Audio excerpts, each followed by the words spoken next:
বিশ্বজুড়ে পপ তারকা টেইলর সুইফটকে ঘিরে ভক্তদের উন্মাদনায় নতুন এক নজির তৈরি হয়েছে।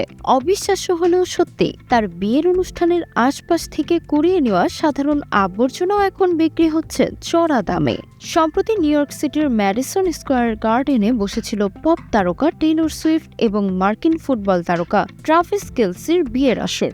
আর সেই ভেন্যুর চারপাশের রাস্তা থেকে কুড়িয়ে নেওয়া সাধারণ আবর্জনা বিক্রি হচ্ছে চড়া মূল্যে, যা লুফে নিচ্ছেন অন্ধভক্তরা। The bigger cubes are $100 for regular garbage and $125 for limited edition. গত ৩ জুলাই নিউ ইয়র্কের কুইন্সের শিল্পী জাস্টিন গিগনাক বিয়ের ভেন্যুর আশপাশ থেকে বিভিন্ন বর্জ্য ও ফেলে দেওয়া জিনিস সংগ্রহ করেন। পরে সেগুলো ছোট ছোট স্বচ্ছ অ্যাক্রিলিক কিউবের মধ্যে সংরক্ষণ করে নাম দেন পকেট গার্বেজ। প্রতিটি ছোট কিউবের মূল্য $25, স্টক আউট মাত্র 24 ঘন্টায়।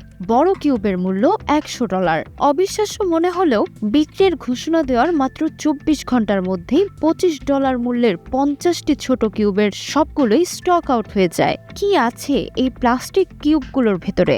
সাধারণ মানুষের ফেলে দেওয়া সিগারেটের ফিল্টার, চুইংগামের প্যাকেট, জুসের স্ট্রো, এমনকি একটি মাত্র এয়ারপড কিংবা ব্যবহৃত ওভুলেশন টেস্ট কিটের মতো জিনিসও স্থান পেয়েছে এই সংকলনে।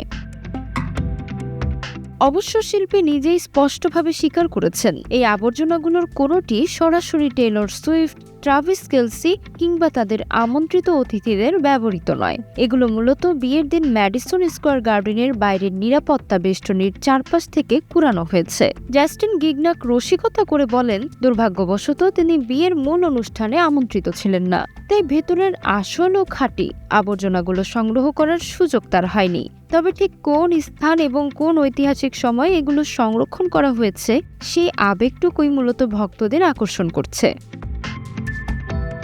স্থানীয় বাসিন্দারা এই শিল্পীর এমন অভিনব আইডিয়া ও উপার্জনকে খাঁটি নিউ ইয়র্ক ঘরানার ব্যবসায়িক বুদ্ধি বলে প্রশংসা করেছেন। তবে শিল্পী জাস্টিন গিগনাকের জন্য এটি নতুন কিছু নয়। গত 25 বছর ধরে তিনি এই অদ্ভুত ব্যবসার সঙ্গে জড়িত। এর আগে সাবেক মার্কিন প্রেসিডেন্ট বারাক ওবামার 2009 সালের অভিষেক অনুষ্ঠান এবং 2012 সালের নিউ ইয়র্ক জায়ান্টসের সুপার বোল প্যারেডের পর রাস্তা থেকে কুড়ানো আবর্জনা কিউব বন্দি করে বিশ্বজুড়ে বিক্রি করেছিলেন তিনি।